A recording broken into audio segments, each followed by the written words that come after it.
ليش الإنسان بهالدنيا مضيع أخلاقه وناسيها؟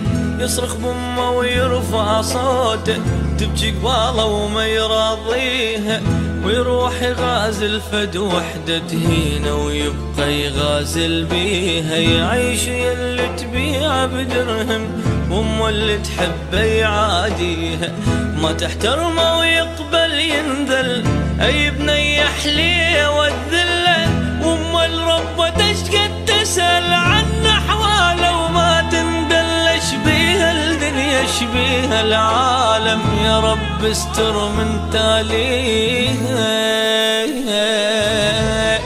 تضم امك احكي شلون تنام وهي تعيش جروح، هاي تعبت بيك سنين شلون يصير تعيش بنوح، واصحى صرت تخون الشوق الجان وياك يعيش.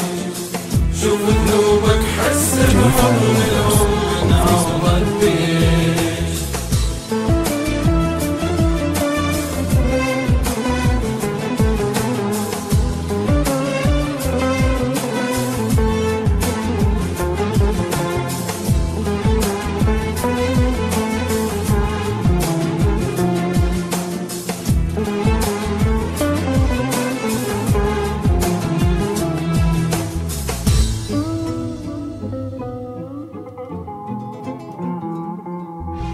ناس الحنية الحضنته وناكر تربيته وماحيها، يرفض ينطل ضحك الأم وصاحبته اش تطلب ينطيها.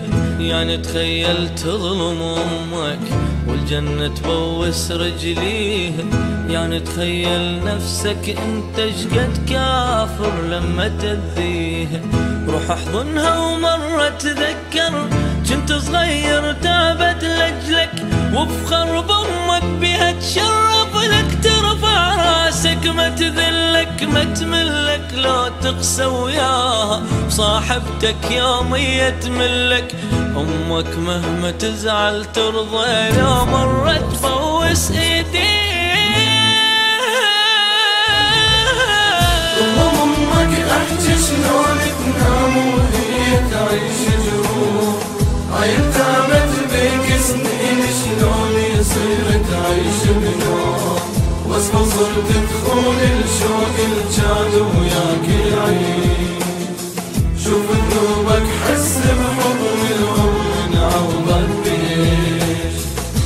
ما اقولك لا تحب، بس اعرف من تختار اختار بعقلك، وامك لا تظلمها الخاطر، اي انسان بلحظة يخذلك. خلي حبيبك ياخذ قلبك، بس لا تخليه مرة يذلك. ومن تفكر تجرح امك، ربك عنها اللي راح يسألك. ولو زعلت منك شو تسوي؟ لو تذبح نفسك اشرف لك، لو تذبح نفسك اشرف لك.